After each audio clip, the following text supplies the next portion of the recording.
You are listening to the Live Well with Arthritis podcast, helping you to live a healthier and happier life with your arthritis. Every episode contains science-backed support, expert advice, and a deep understanding of the reality of living with arthritis. I'm your host, Emily Johnson, also known as Arthritis Foodie. I'm a best-selling author and the founder of Live Well with Arthritis. Whether you've been living with arthritis for years, or you're navigating a new diagnosis, or perhaps you have symptoms and are looking for answers, this podcast is for you. For more support, you can join the waitlist for my course, Live Well with Arthritis, on www.livewellwitharthritis.com/waitlist. That's www.livewellwitharthritis.com/waitlist. Places are limited, so the earlier you sign up, the better. Now, let's get into the episode. Hello, everybody. On this episode of Live Well with Arthritis, I'd like to talk about flare-ups. How sometimes you can see them coming, sometimes you can't, sometimes you can control them, sometimes you really cannot control them. And I want to discuss the 5 worst flare-ups I've had with arthritis and what I did to manage those, how I coped, and I'm hoping that whoever is listening to this can relate to the stories that I'm about to share, and they can understand that there is so much they can do to support themselves before a flare-up, during a flare-up, after a flare-up, which I will get into at the end of the episode. So first of all, I want to start off with a flare-up that occurred back in Christmas 2017. It's actually the start of how I ended up beginning Arthritis Foodie. So you may have heard me speak about it previously. So I got a really bad case of flu and I was unwell, still trying to go to work on and off, but I was unwell for about 2 or 3 weeks in Christmas of 2017. And during that time, my arthritis pain was through the roof. I was sleeping a lot. I was struggling with all the typical cold and flu symptoms: fatigue, blocked nose, headaches, sore throat, chesty cough, body aches, fever, high temperature, but also feeling very cold. It was really an unpleasant time. And towards the end of those 3 weeks of having the flu, I noticed, because it was starting to hurt, I noticed there was fluid in my right ankle. And so there was a lump there of fluid.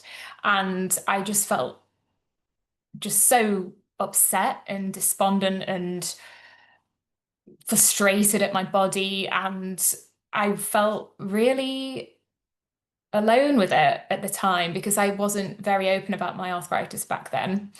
And I thought, okay, I'll just contact the rheumatologist. Things will be fine. I can just increase my medication. I can have a steroid injection. I can just take some more cocodamol. I can do this and I can do that.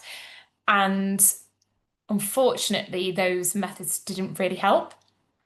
And also the fluid also went into my left ankle as well. And progressively during the start of 2018, I ended up with issues with both of my ankles, had swelling in my right elbow as well. My hands were flaring up again. I was really in quite a bad place, which is why I started Arthritis Foodie in the summer of 2018. So that's one of possibly the worst flare-ups I've had. But I'm going to talk through all 4 of the different flare-ups I've had for anybody listening that sort of wonders if this is normal or if this is happening to other people. It most definitely is. So that was quite a flare-up that I couldn't really control, to be quite honest with you. I mean, who could control having a cold and flu virus? I mean, it is what it is. All that you can do is protect yourself as best you can from the cold and flu viruses that are around. So during winter now, I always wear a mask. And I don't mind if I get funny looks, especially because we're no longer in the COVID period of our lives. I honestly don't mind. I will still wear that mask. So wearing masks, constantly hand sanitizing, not being around people who are sick and unwell. So an example of this is, close family and friends who know me will say, "Oh, do you mind if we rearrange? Because I've actually got a cold and I really don't want to give that to you," because they know that if I get their cold, my symptoms will be 10 times worse than theirs because of just how my body is. So that's something that's really helpful. So being open and honest with your friends and family about your condition so they can help if they end up ill and they don't want to pass that to you, they know to protect you and maybe reorganize to meet you at another point. And the people that you live with, ensuring that if they get sick, they keep their distance, they clean up after themselves, anti-bac wipes, you name it, that they're there for you and they take care of you in that way. So in terms of avoiding a cold and flu, you can't always avoid it, but you can do things to help to potentially avoid it and protect yourself as best as you can. So that's what I'd say on the cold and flu in Christmas 2017. The second worst flare-up I've had of my life was around March 2021. And for those of you who know Arthritis Foodie, know about my books and my work, you'll know that that was actually the year my first book came out, and it was a very exciting, challenging year for me. But actually, during March 2021, I went through some really significant life changes and a lot of grief. I lost my job.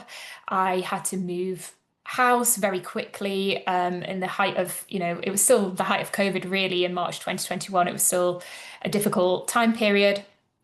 My granddad passed away. My other granddad also passed away. My dear cat Molly, who was literally like my best friend who I had from being a youngster, she also passed away. There was like so much going on. And then I also had to, with my friend, find a new apartment, find a new job, all whilst juggling the launch of my first book. And it was the most intense time period I've ever witnessed. And I was really not in a good place at all. I ended up feeling very low, even despite all the excitement and joy. Like when you're feeling low, you can't help it. So it was really, really hard. It was, I suppose, circumstantial depression rather than clinical depression. So I didn't end up going on any medication for that. But I was given sleeping tablets because I was struggling so much to sleep because my pain levels were so high because my body was flaring so much. And this type of flare-up was a stress-induced flare-up. And, you can't always control job loss, house moves, people in your life who you love very much passing away. You can't control these things. So actually, all I could do in that time was reach for my flare-up toolkit and do everything in my power to support myself during that time and get my stress levels down as much as possible, all whilst knowing that there wasn't an awful lot I could do in terms of these things that happened. And therefore, okay, now what? Now what can I do to help myself moving forward? So managing my pain in terms of CBD balms. I mean, I just have so many different CBD balms, but CBD patches were really, really helping at that time. Of course, I talk about them all the time, but Epsom salt baths, and also sort of taking myself away as much as possible. So being around family and friends who were there to talk things through with me and support, but also actually going off and being on my own to de-stress. So taking myself for a walk in nature, listening to my favorite music, reading a book that was like taking me far away from my situation, all of those things I was really leaning into as well, and doing as best as I can. And stress management tools like journaling helped me so much, and also therapy. I had a counselor at the time who I still see to this day on occasion as well. She's called Valerie and she's absolutely wonderful. And I was seeing her in person once a week. We do calls on Zoom now as she's moved away, but she was also very monumental to my healing journey and getting myself into a better place. But I think when you have a stress-induced flare-up like that, you first of all have to focus on reducing the dress on your body as much as you possibly can, and taking care of yourself, and also knowing that this too will pass. So all of those feelings and stress around that time were circumstantial, and I knew things were going to get better. So holding on to the fact that the flare up is temporary, the situation you're in is temporary, and things will get better. So that's what I'd speak on that. And also, grief and loss and stress in these big ways, they remind us that we have loved, and that we had that bond with somebody. So and bond with it, with the home, because I didn't want to leave that flat, but we had no choice. So I like to think that when you go through these things, it reminds you what's important and what matters to you, and you just have to hold on to those things during those times. So I did also go back home as well for a bit and spend time with my family. And that really helped. So yeah, and also be kind to yourself, because you can't always eat as best as you can during those times. You can try to, but sometimes when you're stressed like that, it's very hard to. So I was leaning on, meal deliveries, like healthy meal prep deliveries that you can store in the freezer. I was relying on those for healthy food. When we were moving house, I did have comfort food because, we didn't have anywhere to cook. All of our stuff was packed in boxes. So I think we had a takeaway, and my favorite thing as a kid was to have, me and my sister was to have chicken fried rice, prawn crackers and ketchup. And that's what I was craving. So that's what I had on the day we moved into the flat. Me and my housemate got a Chinese takeaway, and that is what I ate. Not going to help my arthritis or my flare-ups, but it gave me a lot of comfort. So I think sometimes, toss in your hands comfort versus, eating as healthy as you possibly can. It's a balance. And I do live by the 80-20 rule anyway. So 80% of the time I eat really, really well. I really take care of myself. I'm eating the right things. I'm doing all the right things. And then 20% of the time I'm a bit more lenient on myself. So if I'm out with family and friends for dinner, or it's a birthday celebration, etc., I will lean into that and not necessarily stick to my Arthritis Foodie diet, my 100% anti-inflammatory diet. So yeah, knowing that there's a time and a place for things as well really helps. So yeah, and that was it was a tough time. It was a really tough time. So if you're listening to this and you're going through that, please know that you will get through it, and lean on your support systems as much as you can, and be vocal about how you're feeling. I think as well, for a while I sort of kept it to myself, like, oh no, I can't tell anyone I'm feeling this way because they're going to worry about me, and I've got to keep it to myself, got to keep going, I've got to keep going. And actually opening up, speaking about how I was feeling, and getting the right help and support made a massive difference. And I'm such a huge advocate for speaking about your arthritis and your condition. So definitely speak up when you're feeling low, you're grieving, you're in pain, you're having a bad flare up. Speak up about it, and people will be there for you. And you feel less alone, and then you feel more positive because you feel comforted by the support around you. So yeah, that was March 2021. It was a big one.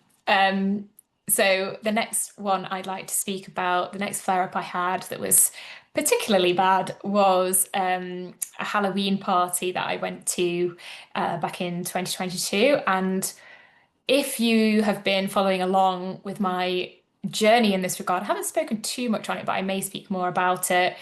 I have now been sober. Actually, yeah, very soon it'll be a year that I've been 100% sober and teetotal. And that stemmed from, I didn't drink a lot anyway, because, you're only allowed a certain quota when you're on medications, 1 to 2 glasses of wine a week or what have you. So I wasn't drinking a lot anyway. And I actually wasn't even filling that quota. I was probably drinking once every 2 months out with friends and family. So I wasn't really drinking a lot anyway. And I had dental tooth surgery, and the dentist was like, look, because of the complications I'd had, and the wound was quite big in my mouth, he was just like, look, cut alcohol out, including alcohol in mouthwash. It's really just not good for healing. Like you need to just really heal your body. So just give yourself 3 months, no alcohol. And this was November 2024. So I was like, okay, I'm gonna do that. That's easy. I can do that. And then after 3 months, I was like, this is really easy. I'm just gonna keep going and see how much longer I can not drink alcohol and be teetotal. And turns out I don't miss alcohol. There's so many alcohol-free options. I don't like the way it makes me feel anyway. Um, I never enjoyed like that hangovery feeling or like not being able to sleep properly or all of those sorts of things. So I'm actually very relieved and grateful that I made this decision because I feel so much better without alcohol. And, you know, there is some enjoyment to alcohol, of course, like when you're socializing with friends and family, etc. And I still do that just with the alcohol, without the alcohol content. And you could still do it with the alcohol content if you wanted to. No judgment here at all on anybody who still drinks. This is just a personal decision for me, for my health, my well-being. I just feel so much better. So, but throw back to this Halloween party in 2022, I was not, yeah, wasn't drinking a lot of alcohol, but I was drinking alcohol. And we were at my friend's house and she had a punch, an alcohol punch. And I did not know the content of that punch. So I knew there was like orange juice, cranberry juice, vodka, gin. It was like a mix of stuff from what I knew, but I didn't know how much of it was alcohol. I didn't know how much alcohol content was in that punch. So I was like, oh, I'll be fine. I'll just have a couple of cups. So I just had like two plastic cups of this punch and thinking like I'll be fine. And I did feel quite woozy and tipsy and just got roll with it. I was like, oh, I'm having fun, like whatever. And then when I went home that evening, I was lying in bed and I was in excruciating pain, like both my knees, both my ankles, and my hands were like, that like tingling, barbed wire, sort of burning pain that happens when you have a flare up. It was that as I was lying in bed. And I was like, do you know what? The only thing this could be is the alcohol because I eat so well and I knew I hadn't eaten anything inflammatory that day or in the days leading up to Halloween party. I was eating really well, taking care of myself as per usual. So the only thing it could be was the alcohol. And obviously, late night as well probably didn't help, but I just knew it was the alcohol. So I actually got out of bed and drank like a lot of water to try and help my system flush it out. Obviously, it's going to take time, but I was like, right, I'm just going to drink lots of water. I ended up getting my heat packs and wrapping those around my joints, a hot water bottle. I did take some painkillers, I think, as well at the time, and just knew it would pass. But that was really tough. That was like, yeah. Well, it's made it into my top 5 flare-ups that I've ever had. So it's obviously quite memorable. So yeah, that was a really difficult one. So I definitely feel better avoiding alcohol completely now and being 100% teetotal. Really don't miss it. Don't miss the alcohol at all. And anytime I think about drinking alcohol, I actually just think about that night, that Halloween party, and I just go, yeah, no, I don't want to do this. I really don't want to do this. So yeah, that was number 3, the alcohol at the Halloween party in 2022. The next one I want to speak about is actually in relation to food and flare-ups. And you'll know if you've read my books, if you've been on my Instagram website, or you are on the course, which is launching very soon. Yeah, if you have followed me for a while, you know that triggers and triggering foods can be very, very personal. So that's why I always recommend you do a trigger tracker. So you track your triggers, track the different inflammatory components to your diet and lifestyle and see what flares for you, because what might flare me may not flare you. There are a lot of inflammatory components, but some of them are more inflammatory to one person to the next. So for me, highly processed dairy and highly processed gluten are just like absolute no-nos for me. Deep fried foods, absolute no-no. Um, what else? Yeah, obviously alcohol, which I've already mentioned. And then the typical, stress, lack of sleep, etc.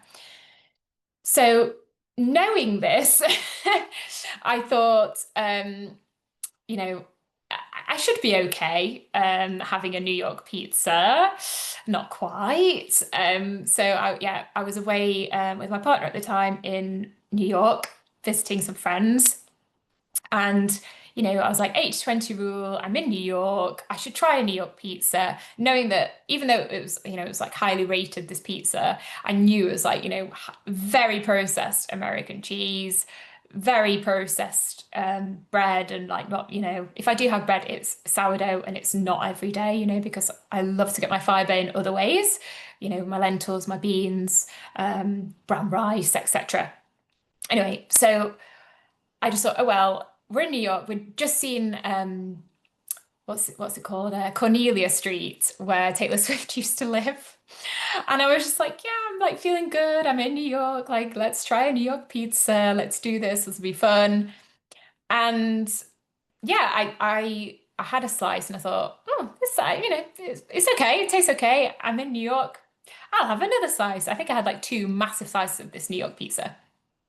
And then later on that day, I felt so unwell, like really unwell. And my friends and my partner had also had the same pizza and they had no symptoms, but it was like I had food poisoning.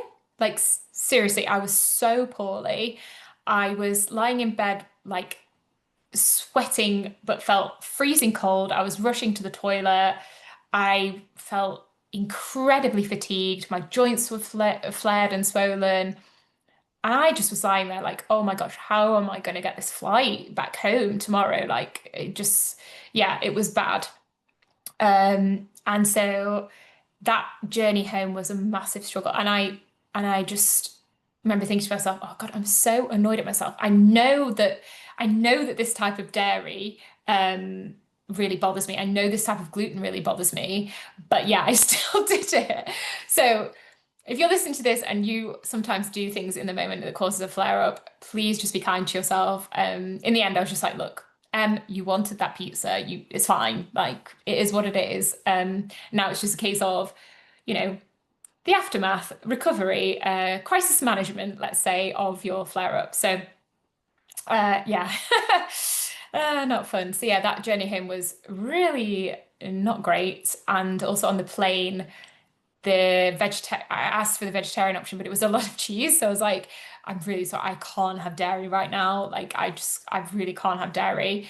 Please, can I swap? So bless the flight attendant got me like this really nice roast vegetable rice thing, and it was obviously a lot better than the vegetarian option, which was like, I think it was like a macaroni cheese or something. I was like, I can't do this.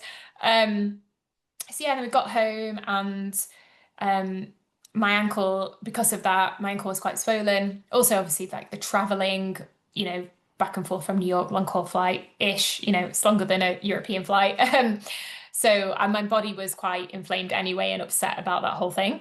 As much as a joy it was to be in New York and see our friends. I do struggle with travel on the body. So yeah, it's just being kind to myself before traveling and after traveling to make sure that I don't get sick. Which, sometimes I'm not, sometimes I am. But this point was like, this was definitely the aftermath of like gut dysbiosis from the New York pizza. Anyway, it actually took about, I'd say, 6 to 8 weeks, perhaps a little bit longer, actually, maybe like 10 weeks of eating really, really strict arthritis foodie diet, really strict Mediterranean diet, no dairy, no gluten. Like, really, I was so hell bent on eating as anti-inflammatory as possible to get this flare down. And then sort of, yeah, after about 10 weeks, my ankle did go down again and I started to feel back to myself again. But it just shows how my system really just can't handle that kind of highly processed dairy and lactose. Like, it definitely is the lactose content for me, and the processing. It was an ultra processed food. It was an ultra processed pizza. So yeah, not great. So yeah, so that was my fourth worst flare up that I've had. And if someone was to ask me to have a New York pizza now, I would kindly decline that pizza. So yeah, it's not for me. I think also I probably wasn't eating that well in New York anyway, and that was just like the tip of the iceberg, like tip of the iceberg, the icing on the cake. It just kind of pushed my body over the edge. So I already probably was like indulging in food that I wouldn't normally eat, or have a lot of, and then that kind of pushed me over the edge. Because I think actually thinking about it, my sister had a pizza party for her 30th birthday. She's obsessed with pizza. She loves pizza. And they have a pizza oven at home. And so her partner, he makes all the pizza dough from scratch, and they're like they are actually amazing. And a few slices of that, I'm absolutely fine, because it's that 80-20 rule. 80% of the time I'm so good with all this stuff that actually that 20% didn't matter too much. It's homemade. It's kind of the context of what the pizza is like and what else is going on in your life at the same time. So I do think it was like a house of cards in New York. Like, it was a number of things, probably a bit underslept, jet lagged, not eating all the right stuff. Done a lot of walking, a lot of steps. I was exhausted. And then you add on that inflammatory, ultra processed New York pizza. And yeah, it was game over for my joints. They were not happy. So yeah, anyway, so that was my fourth worst flare up. And then my fifth worst flare up I've had. I did do a video about this online, which you can find on my Instagram. And this was back in Christmas 2023. Yeah. So I was doing so well with my arthritis. Well, I still am doing really well with my arthritis. And I think sometimes there's a tendency to, because you're doing so well, you're like, oh, I'm just going to indulge now because I've done really well. My arthritis is in a great place. I've not had flare-ups for months. I've done so well. I can just like indulge now. And actually, I'm all about balance and not dipping the scales either way. So if you overindulge, you're going to end up flaring. If you over restrict yourself and become too strict, you end up feeling sad, upset, stressed about sticking to things, and that's also not healthy either. So you have to get the balance right of, okay, I'm doing enough healthy stuff so that I can indulge in the not so healthy stuff or things that maybe will flare me up, but actually because you've got that balance, you don't end up having flare-ups. Whereas at Christmas, I probably overindulged. Christmas 2023, I overindulged, and yeah, had quite a lot of cheese and wine, and I did end up in a flare up, and yeah, I was not good. I was not good. So yeah, that was really hard because I want to be able to enjoy Christmas, and by the end of it, I was just totally wiped out. And I also had a long drive as well. I was driving from my parents back down to London, and that also impacted my joints and sort of impacted the flare up as well. Yeah, trying to drive with a swollen elbow is really not fun. So yeah, if you're listening to this, I can relate to that. Might do an episode on driving. I don't know if anyone would be interested in that. Comment on Spotify or Apple, wherever you're listening, or drop me an email, hello@livewellwitharthritis.com, if you'd like an episode on driving. So anyway, yeah, the Christmas flare up in 2023 was really difficult, and again, took like 8 to 10 weeks for that flare up to go down. And I was really strict again: Arthritis Foodie diet, anti-inflammatory lifestyle, all my tips and tricks, and eating well, my omega-3, my fiber, lots of hydration, no caffeine, like really, really quite strict with myself for those 8 to 10 weeks. And then it did go down, my elbow went back to normal, and we're all good. And I did learn my lesson. So in Christmas 2024, a year later, I did, of course, have some, ultra processed foods and indulge a little bit, but I did not indulge as much as I'd done the year before. And I had no flare up. So Christmas 2023, overindulged, had a flare up. Christmas 2024, didn't overindulge, but still enjoyed myself and did not have a flare-up. So yeah, it's all about balance. It really, really is all about balance. And of course, these are my experiences. So, you might be able to indulge a little bit more than me. So yeah, I just thought I wanted to share that. So I think I've gone through all 5 of them now. Yeah, so Christmas 2017, the cold and flu. March 2021, the stress-induced and grief-induced flare-ups. The Halloween party in 2022, which was too much alcohol, not realizing how much alcohol I had actually had. New York pizza in 2023, and the Christmas flare-up in 2023. So that's my 5 worst flare-ups that I've ever had. And I would love to hear from you if you can relate to any of these flare-up episodes I've had. I would love, love, love to hear from you. Of course, I have had, flare-ups now and again over the years, but they've never been as bad as those ones, which is why I wanted to highlight those top 5, because they've really stuck in my mind as things to learn from, remember. And, with every flare-up like that, you do learn your system and your body even more. So, there's the kind of top 5 worst flare-ups. And yeah, hopefully as you've been listening, you've heard the things that have helped me, but the main ones are my stress management, getting back to an Arthritis Foodie diet and lifestyle Mediterranean diet. Get yourself on the waiting list for my course, livewellwitharthritis.com/waitlist. That is where I'm going to be talking about all the things that I do to help myself in, during these times, but to live well with arthritis every day anyway. Support networks, so leaning on your friends, family, therapists, whoever you've got around you, that really, really helps.